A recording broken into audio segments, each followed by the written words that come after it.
So we've got a little drop of rain today. This is Loving Love Mallorca. I'm Andrew and we're at ALCUDIA Port. Just come down here for a little walk and the heavens open. 1 minute it was nice and sunny, the next minute this is what happens. I know it's been on the weather forecast, we could have a little drop of rain today.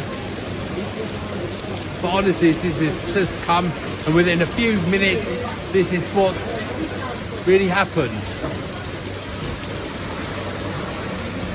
So say this is ALCUDIA Mallorca. It was only just a minute or two ago, so I'm saying that it was nice. And how quickly it all changes. And it can change again.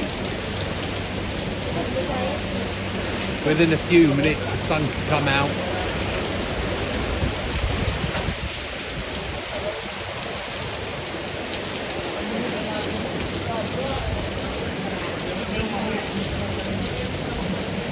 August.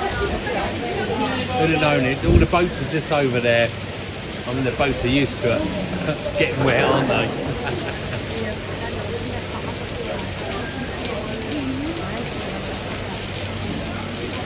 said it's nothing to worry about. Give it a little bit of time. Fingers crossed it'll clear up and Mallorca will start Mallorcaing again.